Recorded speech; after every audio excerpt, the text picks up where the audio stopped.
अस्सलाम वालेकुम dear student and viewers, कैसे हैं आप लोग। उम्मीद करता हूं कि आप लोग बहरियत होंगे। आज हम बात करेंगे एक नए टॉपिक पे, बल्कि मैं ये कहूँगा कि हमने जो प्रीवियस लेक्चर दिया था रेट लॉ और आर्डर ऑफ केमिकल रिएक्शन, उसको ही हम आगे प्रोसीड करेंगे। स्टार्ट में मैं ये बताऊंगा कि आर्डर क्या है, वही प्रीवियस लेक्चर को मैं थोड़ा सा रिवाइज करूंगा।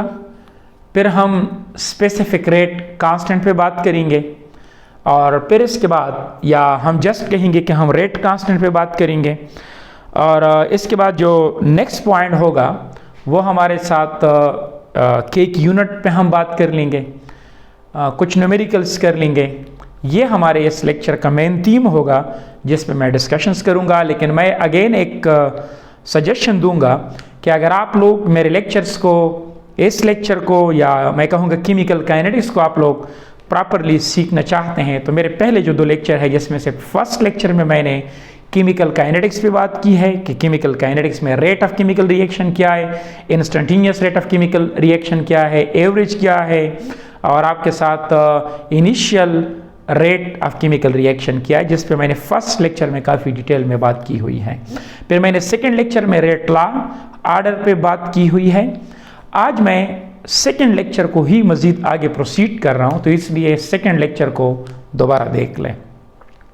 तो सवाल ये है कि व्हाट इज़ रेट लॉ। दोबारा मैं उस लेक्चर को कुछ टाइम के लिए रिविजिट कर लेता हूं ताकि आपको फिर मसला ना हो। तो आई एम हेयर के व्हाट इज रेट लॉ, यानी अगर द रेट लॉ या जस्ट आई से कि आपके साथ रेट लॉ क्या है।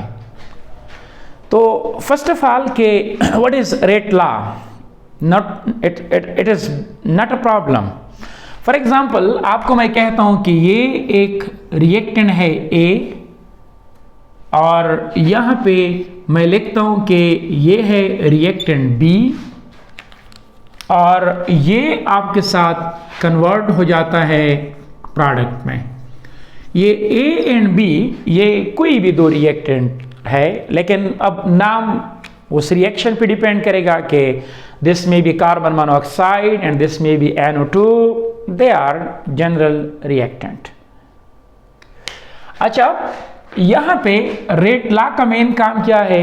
रेट लॉ का मेन काम है कि वो स्पीड ऑफ केमिकल रिएक्शन को कंसंट्रेशन के साथ जोड़ता है, इनके साथ कोरिलेट करता है कि अगर मैं कंसंट्रेशन ऑफ ए चेंज कर लूं, कंसंट्रेशन ऑफ बी चेंज कर लूं, तो स्पीड ऑफ केमिकल रिएक्शन पे क्या असर पड़ता है। ये बेसिकली रेट लॉ का मेन एजेंडा है।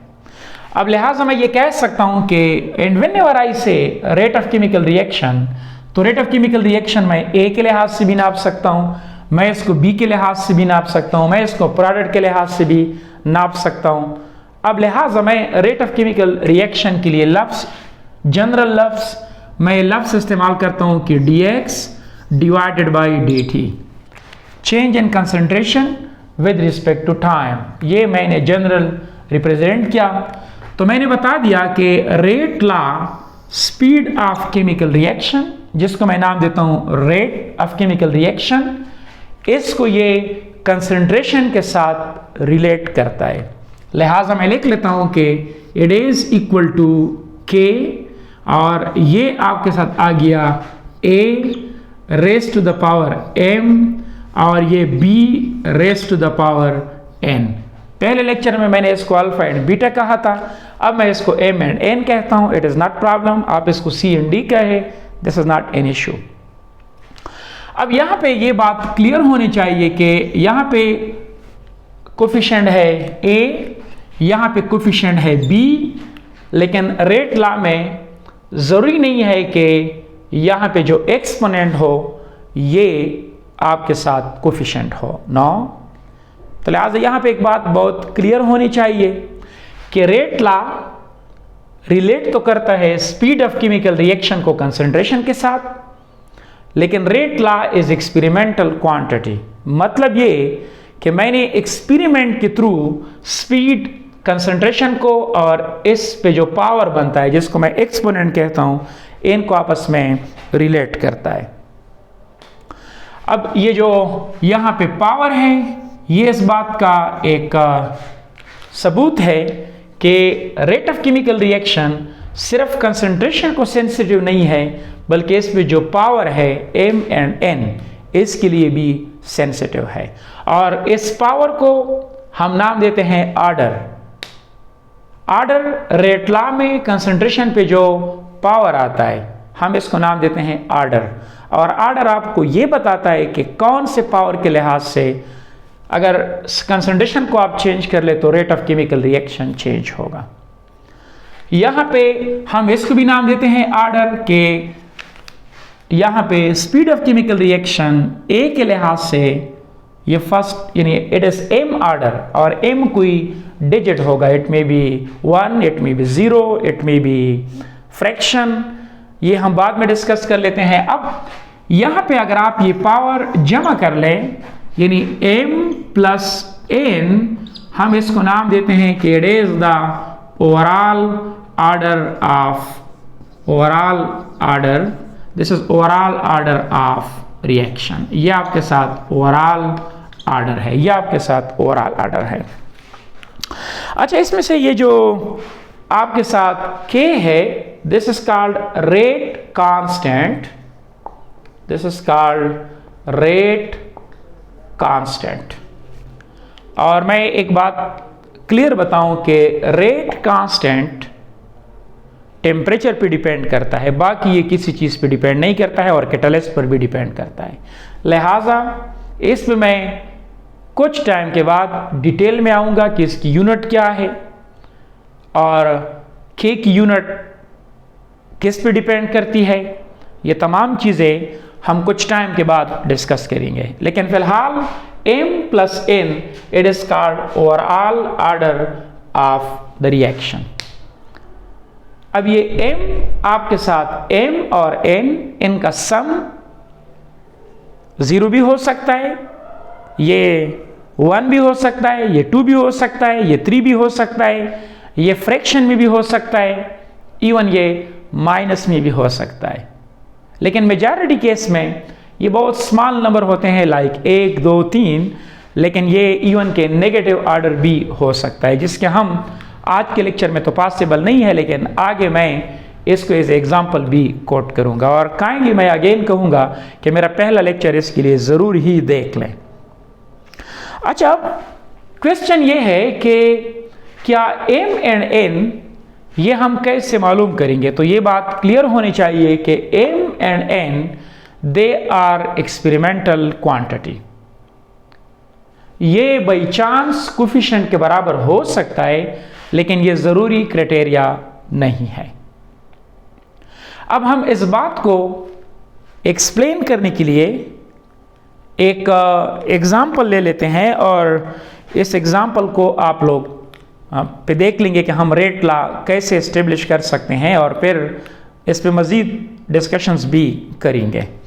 मेरे साथ एक सेकेंड ईयर के बल्कि फर्स्ट ईयर जो आप लोगों का KP का टेक्स्ट बुक है, इसका एक एग्जाम्पल मैं ले लेता हूँ और ये आप लोगों के साथ डिस्कस करने की कोशिश करता हूँ। ये एग्जाम्पल आपके सामने पड़ा है और आप इसको देख लें ताकि फिर आपको मसला ना हो। लेट्स सी, इसको अंडरस्टैंड कर लें।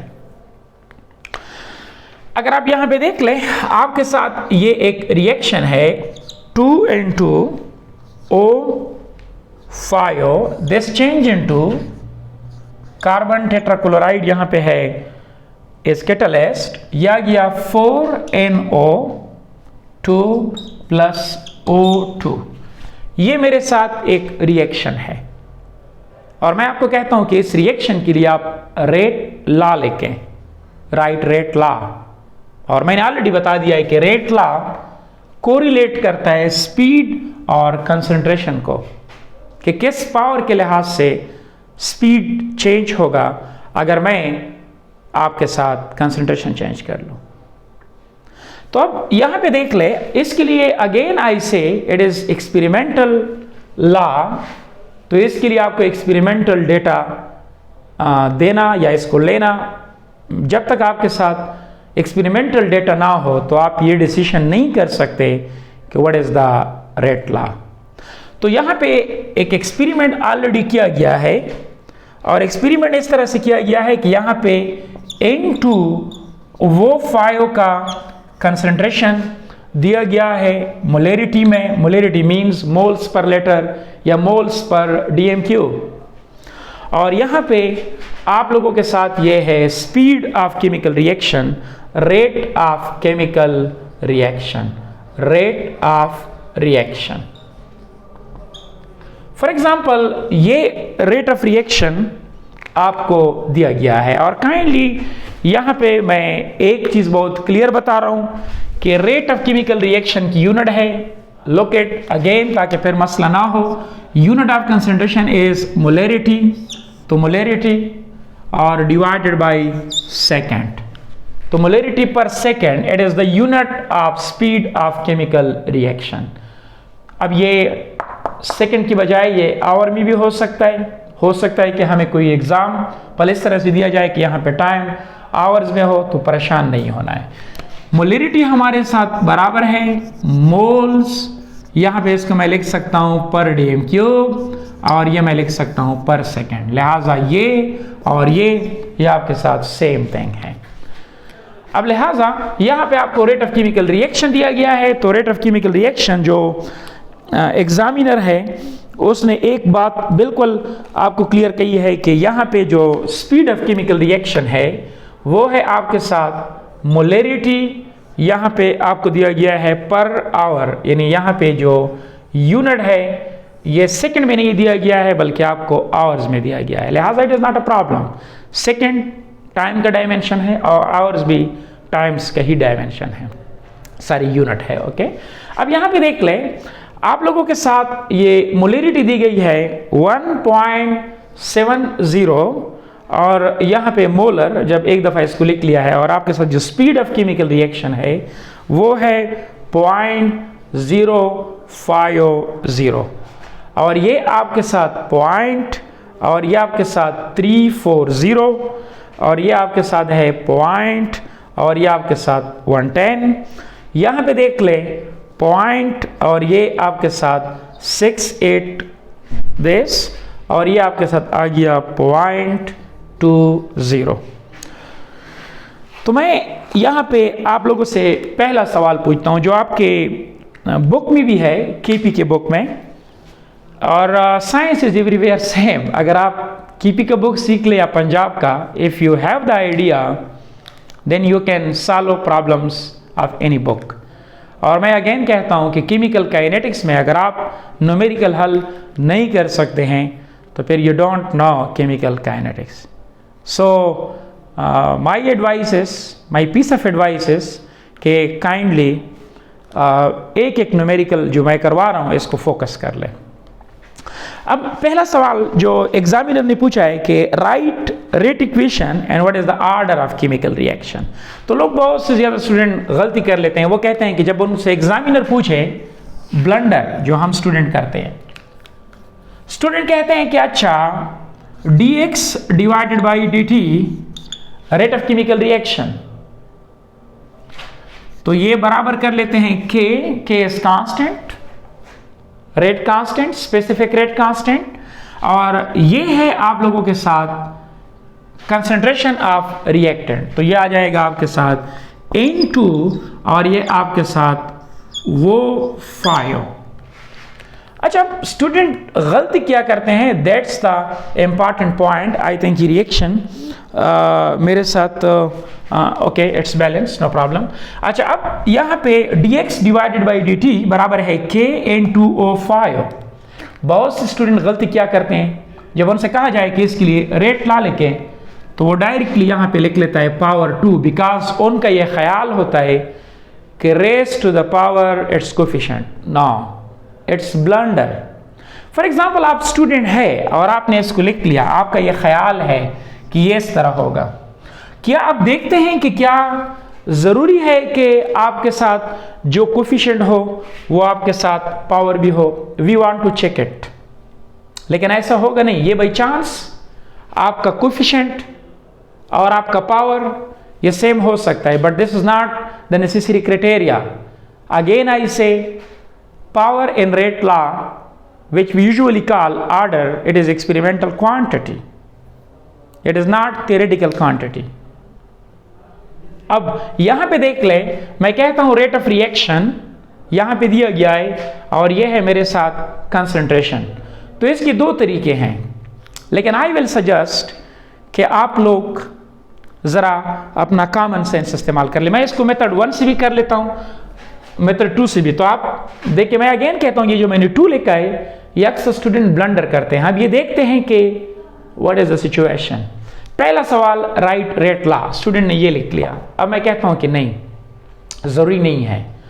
तो अब यहां पे देख ले, अगर यहां पे आप एक पॉइंट पे गौर कर ले तो आपके साथ ये जो कंसंट्रेशन है ये एक एक्सपेरिमेंट में है 0.170 और दूसरे में है 0.340. अगर आप यहां पे देख ले, पहले एक्सपेरिमेंट के मुकाबले में सेकंड एक्सपेरिमेंट में कंसंट्रेशन को डबल किया गया है. और अगर आपको ये मसला हो कि ये डबल है या नहीं है, तो इनका आसान तरीका है चेक करने के लिए कि ये डबल हो गया या नहीं हो गया है. तो आप इस तरह कर ले कि ये क्वांटिटी इस क्वांटिटी पे डिवाइड कर लें. अब यहाँ पे कैलकुलेटर मेरे साथ नहीं है, वो बाबर मेरा मोबाइल कहाँ है, ये दे दो ज़रा. अब यहाँ पे देख ले, मैं इस तरह कर लेता हूँ कि ये चेक करने के लिए कि ये डबल हो गया है या डबल नहीं हो गया है. तो आप इस तरह कर ले कि 0.340 डिवाइडेड बाई 0.170, ये और ये क्रॉस, तो ये आपके साथ बनेगा डबल. क्या मकसद है कि ऊपर वाला कंसंट्रेशन नीचे के मुकाबले में डबल है. अब यहां पे देख ले, आपने एक एक्सपेरिमेंट से दूसरे एक्सपेरिमेंट में कंसंट्रेशन को डबल किया है. तो जरा आप स्पीड पे भी गौर कर ले कि स्पीड के साथ क्या हो रहा है.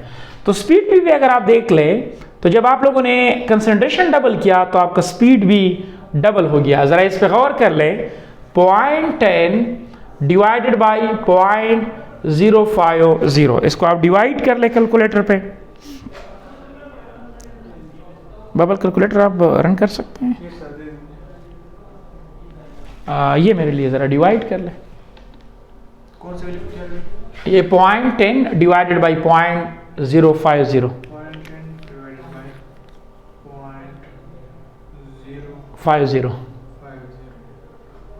2 आता है. तो अगर आप देख ले, यहां पे जब मैंने कंसंट्रेशन को डबल किया तो मेरे साथ स्पीड ऑफ केमिकल रिएक्शन भी पहले के मुकाबले में डबल हो गया.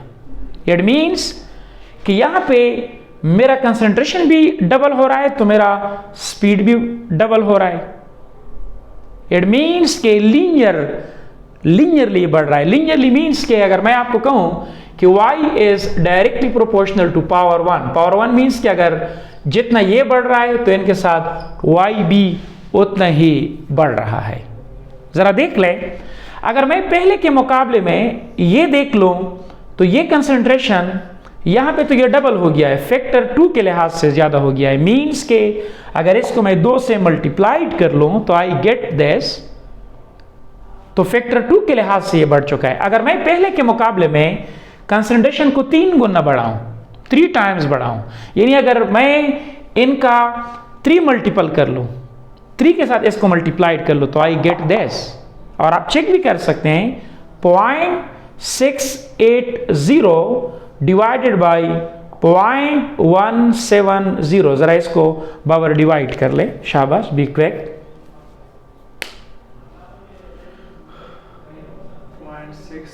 0.680 डिवाइडेड बाई 0.170 4. तो कंफर्म है. आपने इसको कितने गुना बढ़ा दिया है इसके मुकाबले में, जरा इसको चेक कर ले. दोबारा भी डिवाइड कर ले ताकि कोई मसला ना हो. ओके, बस ठीक है, नो प्रॉब्लम. यहां पे देख ले, मैंने इसके मुकाबले में ये कंसंट्रेशन कितना टाइम्स बढ़ा दिया है, ये मैंने इसके मुकाबले में 4 टाइम्स बढ़ाया है. तो फिर स्पीड भी आप जरा चेक कर ले, ये भी आपके साथ कितना टाइम्स बढ़ना चाहिए, 4 टाइम्स. आप 0.20 को 0.050 पे डिवाइड कर ले, शाबाश बी क्विक। 0.50 ये देखो ना 0.20 डिवाइडेड बाई 0.050। ऊपर वो दूसरा डिवाइड सॉरी सर मैंने डिवाइड करा 0 डिवाइडेड बाय 0.050 4 आता है 4। तो अगर आप यहाँ पे देख ले तो जब मैंने यहाँ पे पहले के मुकाबले में मैंने कंसंट्रेशन को 4 गुना बढ़ा दिया तो मेरे साथ स्पीड भी 4 गुना बढ़ गया। तो हम इसको नाम देते हैं कि they have linear relationship. It means कि मेरे साथ ये जो स्पीड ऑफ केमिकल रिएक्शन है ये इनटू वो 5 के पावर 1 के लिहाज से चेंज हो रहा है। तो लिहाजा मैं इसको इस तरह से लिख सकता हूं कि dx divided by dt rate of chemical reaction ये मेरे साथ बराबर है k, और मैं इसको लिख सकता हूं इनटू वो 5 पावर 1। वाई पावर 1 बिकॉज जब मैंने कंसंट्रेशन को डबल किया तो रेट ऑफ केमिकल रिएक्शन भी डबल हो गया। जब मैंने कंसंट्रेशन को 4 गुना बढ़ा दिया सारी तो मेरे साथ स्पीड भी 4 टाइम्स ही बढ़ गया। इट मीन्स के कंसंट्रेशन के साथ स्पीड लीनियरली ही चेंज हो रहा है, पावर 1 के लिहाज से चेंज हो रहा है। तो देयरफॉर यहाँ पे आपके साथ इस रिएक्शन का जो ऑर्डर है it is first order. First order से मुराद क्या है, अगर मैं यहाँ पे कंसंट्रेशन पहले के मुकाबले में 10 गुना बढ़ाऊं तो रेट ऑफ रिएक्शन भी 10 गुना ही बढ़ेगा because 10 raised to the power 1 it is 10। अच्छा, अब ये बात तो क्लियर ही हो गई। ये है मेथड नंबर 1 कि आप इस तरह कर ले कि ये देख ले कि जब आप कंसंट्रेशन एक एक्सपेरिमेंट का और दूसरे एक्सपेरिमेंट का कितना गुना बढ़ा रहे हैं, how many times you increase, तो इनके साथ स्पीड कितना इंक्रीज हो रहा है तो वो चेक कर ले। ये है मेथड नंबर 1। मेथड नंबर 2 ये और भी ज़बरदस्त है जो मैं पर्सनली लाइक करता हूं और आप लोगों की भी रिकमेंड कर लूँगा कि इसको आप फॉलो किया करें। मेथड नंबर 2 में हम क्या कर लेते हैं वो भी आप सीख ले। अच्छा, इससे पहले कि मैं मेथड नंबर 2 की तरफ चला जाऊं ज़रा इस पर गौर कर ले। स्टूडेंट 1 ने यानी स्टूडेंट ने कहा था कि पावर 2 आना चाहिए, लेकिन अगर आप देख ले प्रैक्टिकली ये पावर 1 आ गया। तो अब यहाँ पे देख ले कोफिशिएंट है आपके साथ 2, लेकिन पावर आ गया प्रैक्टिकली एक्सपेरिमेंटली तौर पर वो आ गया 1, जो इस बात का सबूत है कि कोफिशिएंट और order they are different thing. ये बाई चांस सेम हो सकते हैं but it is not the necessary criteria. तो therefore student assumption is wrong. अब इसके बाद मेथड नंबर 2 की तरफ आ जाएं कि how we can tackle this situation by method 2। ये तो आप लोगों ने लिख लिया। बाबर इसको मैं रिमूव कर लूं। Yes sir.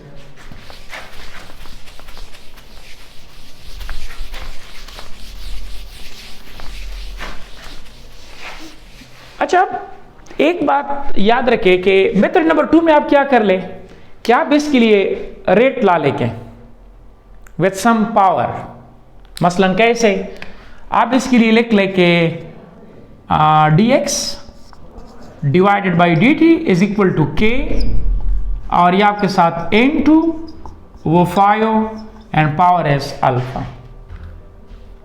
Because I don't know what is alpha. और ये मैंने ये रेट ला तो लिख लिया but it is not completely rate law because alpha is unknown and it is experimental quantity. और मैं इस्तेमाल करूंगा ये डेटा ताकि मुझे ये समझ आ जाए। नाउ लेट्स सी मैं इसको अब कैसे टेकल करूंगा, तो इस पे जरा गौर कर लें। आप इस तरह कर ले कि यहां से देख ले, अगर आप कंसंट्रेशन ये ले ले तो आपके साथ स्पीड ये है। तो इस इक्वेशन में ये देख ले, इस इक्वेशन में एक्सपेरिमेंट नंबर 1 का या एक्सपेरिमेंट नंबर 2 या एक्सपेरिमेंट नंबर 3 कोई भी क्वांटिटी आप ले लें, नो प्रॉब्लम। तो मैंने ले लिया ये क्वांटिटी, तो मेरे साथ इस कंसंट्रेशन के लिए दिस इज स्पीड, तो मैं इसको लिख लेता हूं कि okay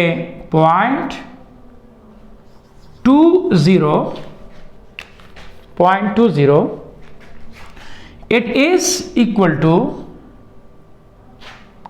k K is concentration, rate constant, and into O5 is concentration.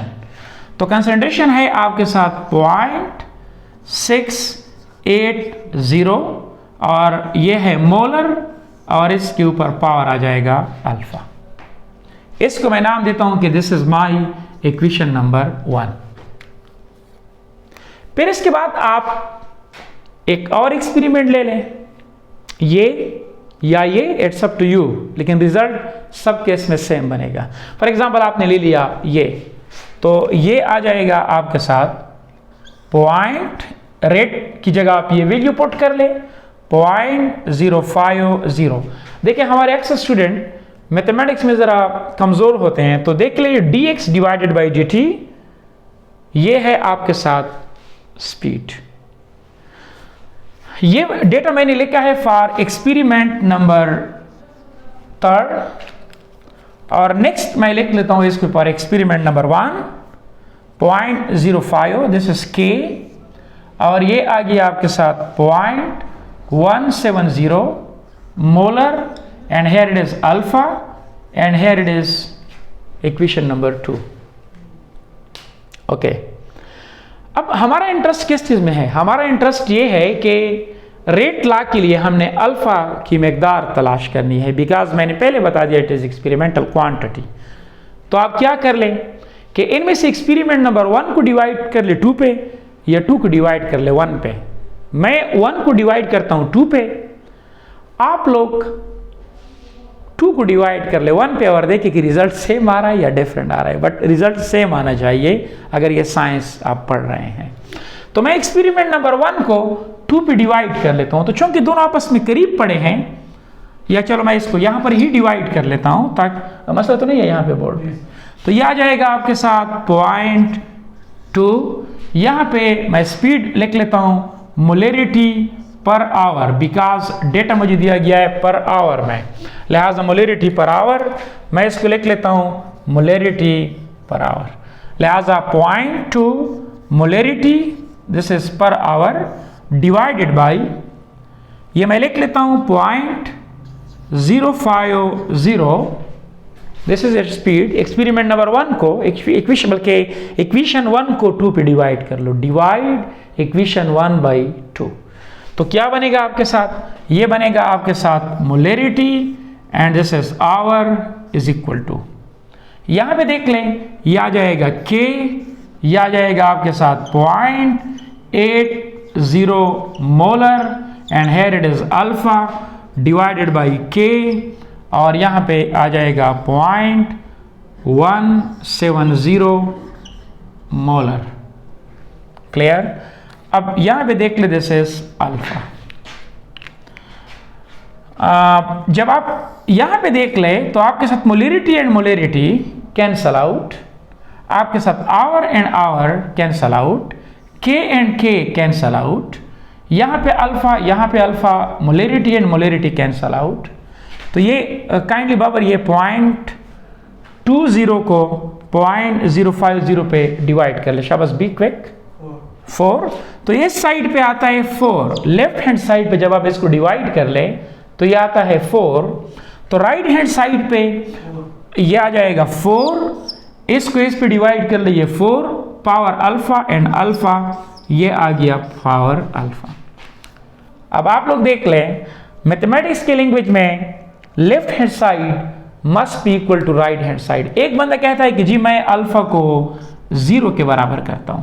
For example एक बंदा कहता है कि जी अल्फा इज इक्वल टू 0, तो वो लिख लेगा कि 4 इज इक्वल टू 4 पावर 0, और power 0 of anything it is equal to 1। ये तो बहुत गलत बात हो जाएगी कि हम लिखे कि 4 is equal to 1, it is a senseless discussion. लिहाजा अल्फा 0 के बराबर नहीं हो सकती। अब अगर मैं इस अल्फा को रख लूं कि अल्फा इज इक्वल टू 1, तो ये बनेगा 4 इज इक्वल टू 4। ये मैंने मालूम किया कि this is the power 1। What is my order here? My order is first order. यहाँ पे अगर मैं कंसंट्रेशन को डबल करूँगा तो स्पीड भी डबल होगा, अगर मैं कंसंट्रेशन को 5 टाइम्स बढ़ाऊँगा तो स्पीड भी आपके साथ 5 टाइम्स ही बढ़ेगा, बिकॉज इट इज़ पावर 1। अब हम आते हैं थोड़ा सा कि ये के क्या है। अब इसके पे थोड़ा सा डिस्कशंस कर लेते हैं, लेकिन ये इसी ही न्यूमेरिकल का पार्ट है। न्यूमेरिकल के 2 पार्ट है कि व्हाट राइट रेट लॉ। तो रेट लॉ ये हो गया dx divided by dt is equal to k into O5 alpha, alpha बराबर हो गया 1k। ये जो 1 आ गया, this is the order of chemical reaction. It means कि मेरे साथ ये जो रिएक्शन है इट इज फर्स्ट ऑर्डर। अब इसके बाद नेक्स्ट सवाल जो बहुत इंपॉर्टेंट है वो ये है कि ये जो k है इसकी यूनिट क्या होगी, लेकिन ये भी हम बाद में देखेंगे, डोंट वरी।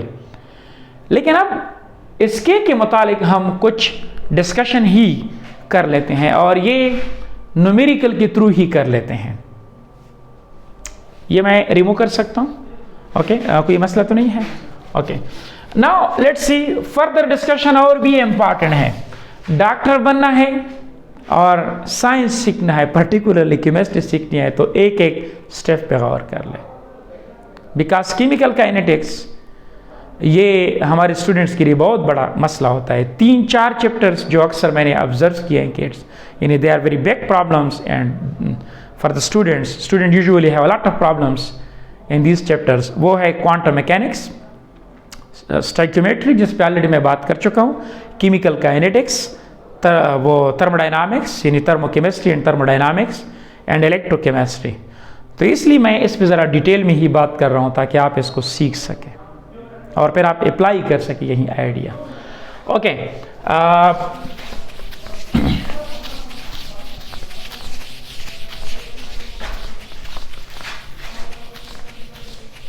ओह ये तो गलती हो गई बहरहाल। यहाँ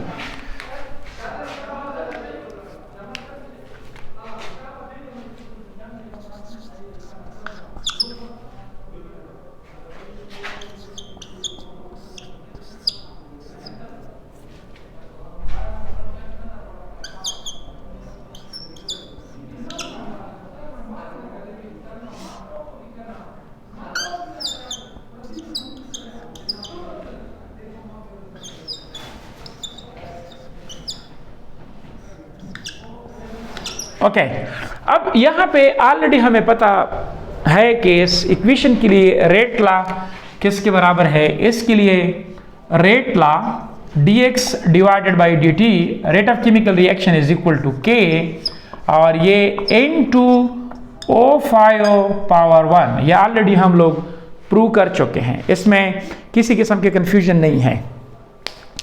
नाउ लेट्स सी, मैं आपसे सवाल ये पूछता हूं कि ये k की वैल्यू मालूम कर ले फॉर दिस पर्टिकुलर रिएक्शन। मैं कहता हूं कि इस पर्टिकुलर रिएक्शन के लिए using this equation what will be the value of k। तो k के मुतालिक मैं आपको एक बात ये बताऊं कि k is called specific rate constant. बहुत से स्टूडेंट कंफ्यूजन में रहते हैं कि rate of chemical reaction and specific rate constant या रेट कांस्टेंट ये सेम चीज है। No, they are different quantities. ये स्पीड ऑफ केमिकल रिएक्शन ये चेंज होता है विथ कंसंट्रेशन। दोबारा मेरे अल्फाज गौर से सुन ले, rate of chemical reaction, it is the change in concentration with respect to time, लेकिन K का ऐसा कोई आइडिया नहीं है। ये स्पीड ऑफ केमिकल रिएक्शन जिसका नाम है change in concentration with respect to time, ये पॉइंट बहुत इंपॉर्टेंट है। इट चेंज विथ कंसंट्रेशन, और आपके सामने एक गुड एग्जांपल है। When you have concentration like this, speed is this. When you have concentration 0.340, speed is 0.10. When concentration is 0.680 molar, तो speed is 0.20। It means कि अगर मैं कंसंट्रेशन को चेंज कर रहा हूं तो मेरे साथ स्पीड भी चेंज हो रहा है। मेजॉरिटी केस में आई से दिस, आप ऐसा ना हो कि जीरो ऑर्डर का हवाले दे दें। मैं मेजॉरिटी केस में बात कर रहा हूं कि ये डिपेंड करता है कंसंट्रेशन पे, लेकिन ये जो के है ये किसी किस्म के इनिशियल कंसंट्रेशन पे या ये कंसंट्रेशन पे डिपेंड नहीं करता है। It is independent of concentration. It depends upon one factor, it is temperature, और दूसरा फैक्टर जिस पे ये डिपेंड करता है वो है कैटालिस्ट। और हर एक रिएक्शन के लिए at given temperature under given catalyst, हर एक रिएक्शन के लिए इसकी अपनी एक वैल्यू होगी। अच्छा, अब यहां पे पॉइंट मजीद इंपॉर्टेंट हो गया कि के जो है whatever the concentration you pick, k की value for that particular reaction ये सेम ही रहेगी। कैसे? मसलन आपको मैं कहता हूं कि कंसंट्रेशन है 0.170 मोलर और स्पीड ऑफ रिएक्शन ये है। कंसंट्रेशन ये हो गया, स्पीड बढ़ गया, कंसंट्रेशन 0.680 मोलर हो गया, कंसंट्रेशन और भी बढ़ गया। लेकिन अगर मैं इन तीनों एक्सपेरिमेंट के लिए के की वैल्यू मालूम कर लो तो के की वैल्यू तीनों केस में सेम ही रहेगी। That's important point. मसलन मैं आता हूं फॉर दिस एक्सपेरिमेंट। बाबर आप कैलकुलेटर जल्दी जल्दी उठाएं।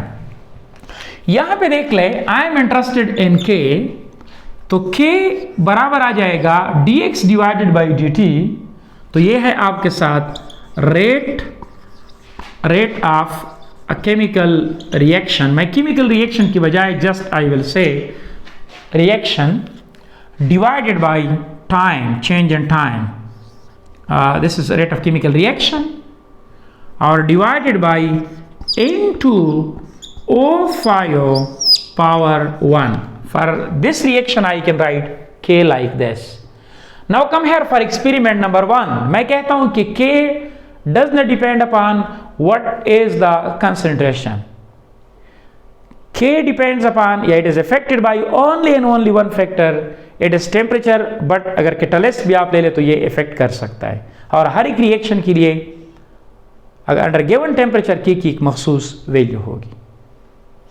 अब यहां पे देख लें for experiment number 1 what is speed. तो स्पीड आ गया आपके साथ 0.050 और ये आपके साथ मोलर और आवर डिवाइडेड बाय कंसंट्रेशन। तो कंसंट्रेशन है आपके साथ 0.170 मोलर एंड पावर 1। तो मोलर मोलर कैंसल आउट। इसकी वैल्यू क्या आ गई बाबर? 0.294। कंफर्म है? कोई दरमियान में? 294। That's good.